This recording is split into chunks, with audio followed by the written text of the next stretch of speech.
one. Welcome to the Coogee studio of the Punters Show. Brent Zerafa here with Aaron Macey, back from your holiday. You feeling nice and refreshed? I am feeling refreshed. Missing those in and out burgers. I might have had one or two too many, but it's all right. It's good to see you back on deck. We've got a meeting at Rosehill Gardens on Wednesday, and quite warm in Sydney at this stage. Track rated a good 3. The rail is out 6 metres, and we raced at Rosehill on Saturday, and the horses were getting away from that inside section. I'd imagine, which is generally the case, rail at 6, it does tend to favour the leaders. It was rail 3 metres Saturday, yeah. And I thought, just from doing the replays of Saturday, I think 3 off the fence looked to be the place to be, which that 6 metre rail's always fence on fire. So we've got two-year-old events to kick off the program at Rosehill Gardens. The first is for the Colts and Geldings, and favourite at this stage is Host Win Legend from the Gary Moore stable, and it looked to trial quite nice. You've also got their Regenesis, who's probably just a little bit behind, 20 cents behind from the Godolphin camp. What did you make of these, eh? The one thing with Host Win Legend, he wants to get his head up a little bit. Yeah, he wanted to do a few things wrong. He did want to bolt. If he'd drawn a gate, I'd be a little bit more inclined to find him, and I do find there's struggle a little bit when you do find Gary Moore horses really hard in the market, because they don't seem to be a stable that I can have a lot of confidence in. It's interesting that Hugh Bowman is taking the ride on this horse. You don't often see Hughie riding a lot for Gary. Yeah, I was interested to see how the horse will parade on Wednesday, because I thought its trial was quite good, and that was 7 weeks ago, and he's given it at least a little bit of time to iron those slight issues out. I thought it was interesting though that Kieran rode it in the trial, and he also rode the top weight twice. He's elected to stick with Gerald's horse. So Aviator, yeah. I'm not quite sure sort of the behind that. Regenesis looks a lot more professional than Host Win Legend. They're the two that dominate the betting. At this stage, I think they're the two that are probably going to fight out the finish. Yeah, look, I was a little bit worried about the fact of Host Win Legend getting his head up. Just little things from the wide gate. He's going to need things to go his way. Well, he's going to need to get across. If he gets caught out wide, I don't want to see his head up. So at his current price, I wanted to move away from him. I was quite interested in Regenesis. I thought it was the top pick for mine, and I was also interested in the horse Mediterranean. Yeah, well, it's nominated for the Skyline Stakes on Saturday, which gives an indication of potentially what the stable think of the horse. And ridden out in that recent trial, it was quite good, finishing in front of Defcon. Yeah, it was good. It really hit the line nice. And I know there was speculation that they had a smart missile colt that was as good as, I don't think it is as good as Capitalist, but it certainly looks to have good ability, and there's whispers, so this could be the one that they've also got a good opinion on. Right, race number 2 for the fillies, and Sprite is one of the favourites, coming back from stakes grade on debut, and then not a bad effort behind Tel Perion at Randwick. I spoke with Jason Collett after he rode her on that occasion, and he gave me the indication that he thought she'd be better at 1400 metres over a little bit of ground, because she can be a little bit slow out of the gate. So I was inclined to probably risk her tomorrow, given the way I can see the track potentially playing if she sort of is half back along the fence from that inside gate. I thought it was quite a hard race, this, because Sleek's trialled well from the Godolphin camp. I thought Ome Sword, who's by High Chaparral out of the good mare Irish Lights, trialled well. But just 1100 metres, rail out 6, is she going to be one of those? I can't see a Chris Waller trained 2-year-old being punched out. No, you couldn't see her being punched out, but at the same time I thought she had enough speed to possibly at least be midfield. She had Huey there, a little bit of cover. If they do run along a little bit, I think she's definitely going to be one that's hitting the line. And if she's good enough, she could climb over the top of him. I thought she was one of the better trials out of the group. Was there anything you wanted to back though in this event? I thought Zenalicious, the horse had been scratched, had a decent chance, but we won't get to see it going around. There's a couple that I thought were quite interesting. If it was 1200 to 1300, I'd be quite keen on the topping. Yeah, there is that question there, but it is drawn the inside. It could get a smother, but it's going to be relying on luck, especially if it is playing up the inside. There's one horse I thought could be suited, was Suspenders. It has gone forward, it trialled good to quick feet since it's won races. It's raced well against company, I think, that could win this race. I thought it's one that will roll forward and probably get some favours. Race number 3, staying event here, quite open market with Doc Holliday, the 3-year-old, taking on the older horse's favourite in early markets. I thought Don Pellegrino's been racing quite well this campaign. It's not a horse that I would be sort of wanting to have a big investment on. But I thought it did a good job carrying a decent weight behind Ashcan last start and wasn't beaten too far. And this is certainly not the strongest staying event going around. So look, I don't really want to spend too much time on this race. I didn't really want to spend too much. I've never been a big fan of the low grade stages. Yeah, I thought I'd be leaning towards Don Pellegrino. I thought Doc Holliday would probably be a little bit of a risk being a 3-year-old up against the older horses. Yep. Race 4. This is a very competitive event for the 12-year-old, for the 3-year-olds over the 1200 metres. You've got Deploy, Southern Legend, Tremezina, all around that sort of 460 to 480 mark. They're the ones that are dominating betting. Then we get to Wide Acclaim at say $6, and then Realise Potential, who was good winning at the provincials. What do you like here? Well, I found it quite a tricky race initially. Yep. When going through the market, going through the race, there's quite a few go forward horses. I do think a couple of them will take a sit, but I wanted to bet around the 2 top ones in the market. I think the race set up perfectly for them the other day. They're both on the inside. They both went there. I think Southern Legend just had it over Deploy. Yeah, and there was a real sort of on-speed buy. On-speed favours that day. I wouldn't say bias, but it was favours. favours. Yeah, it was certainly favours to be there. And I just thought I wanted to be on one of the horses that's going to sit on their bums and just be tracking into it. I was quite interested in Tremezina. I thought her trial was good. It was quiet. She's always been a little bit of a spruik horse. She's won fresh before, and I think she could be one that gets the favours from barrier 2. Yeah, I thought Realise Potential here added a bit of value to this. Well, represents a little bit of value for this race because going into its first up run, it had trialled quite nicely on a couple of occasions, and being a gelding this preparation, I think it's come back in a little bit better frame of mind than it was maybe last time in, and this is the first time it's going to hit a dry track, so I'd be excited to see what it could do. And I thought some of the bookmakers around that $11 sort of $9 mark, I thought it looked good value. I think it's great value. He was a horse that was labelled a Macey superstar early, and he's just a typical Bernardini. Needs a dry track and can't run with his balls, and I think he's come back better. I think they'll take a sit on him tomorrow, and we'll get to actually hopefully see what he is. One other run, you might be able to help me. Yep. Wide Acclaim. I'm not sure if the fence was off that night. It's sat wide, it's worked, it's gone 3 wide, it's urged forward, and he's only been beaten half a length to top score. I think will be competitive later in the day. And that's why I think this race is quite tough, because a horse like that wasn't beaten too far in a very bunched finish there the last start of Canterbury, but probably wasn't a bad race behind top score, and I don't think it's ever an advantage to be 3 wide on the speed at Canterbury. So, look, I think there's sort of 4 or 5 decent winning chances. Even Ramatuel, Kitty Leroy looked to have some promise. Kitty Leroy, I thought it was a big win off good provincial wins and country wins. So, even though it's only a benchmark, 67 for 3-year-olds, I think some of these could end up in stakes races in the next couple of starts. Race 5, another 3-year-old event here, 1800 metres.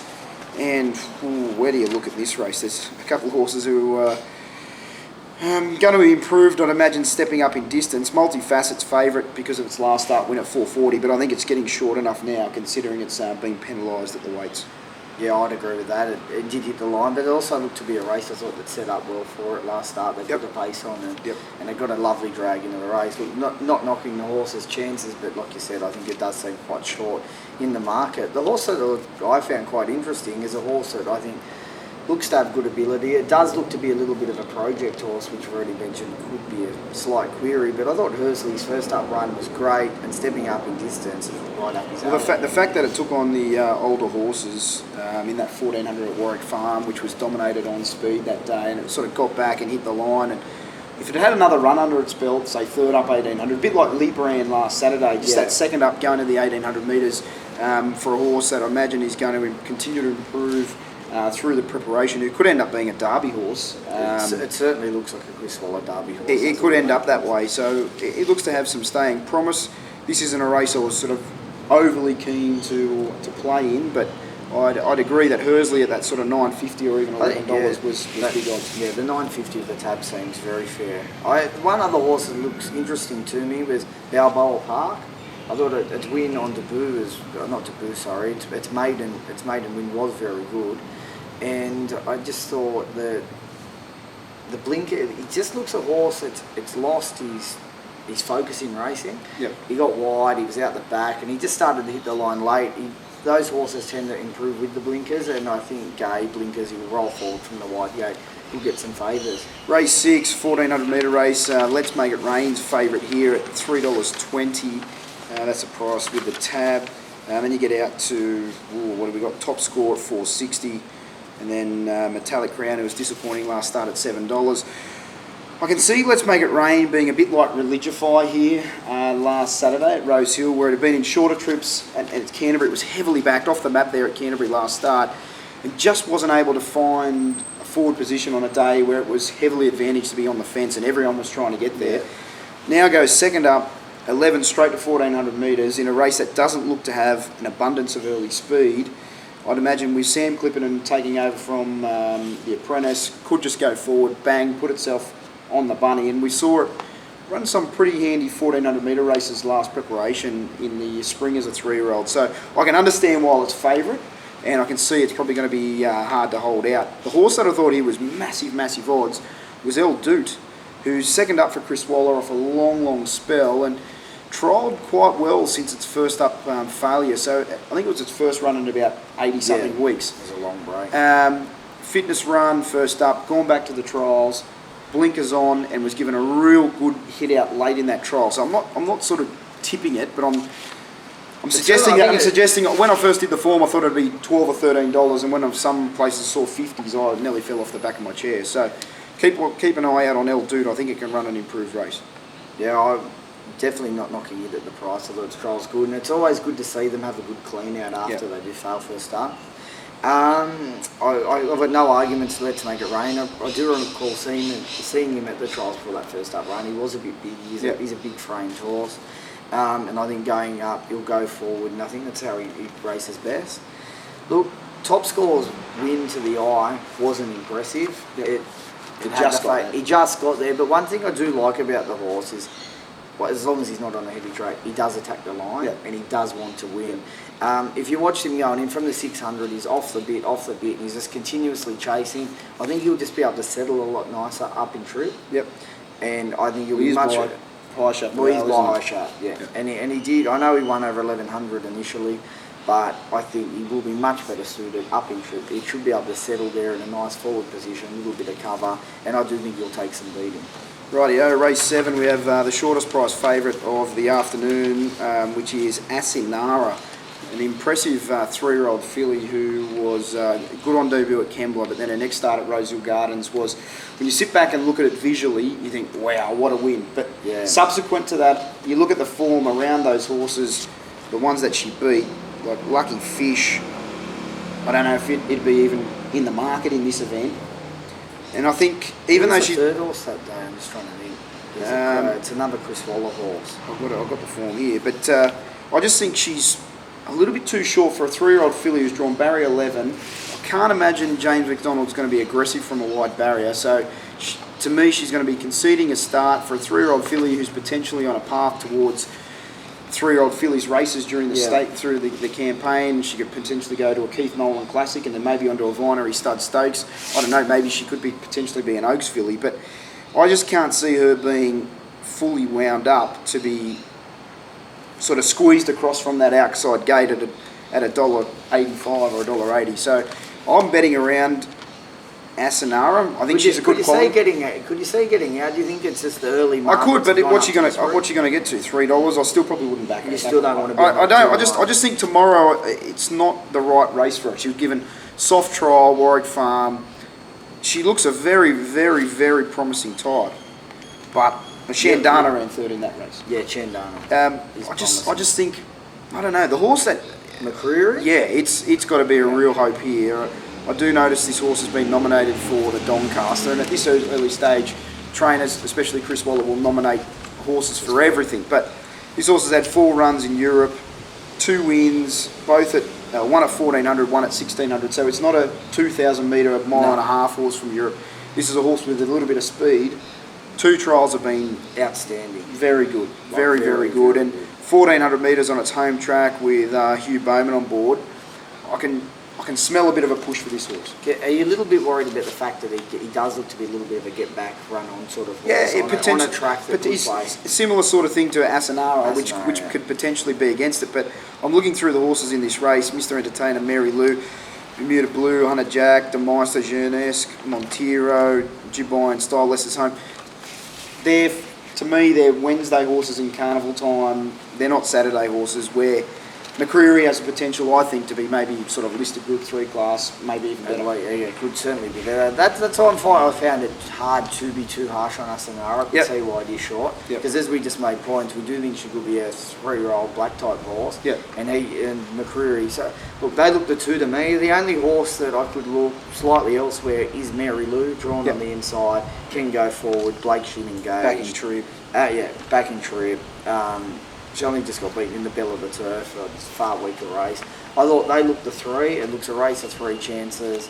At its current price, I'm leaning towards McCreary. But look, I just want to see how the track plays. It'd be interesting to see what the market does with him tomorrow, because it could be the type of horse if he goes from say $3.50 or $4 to $7.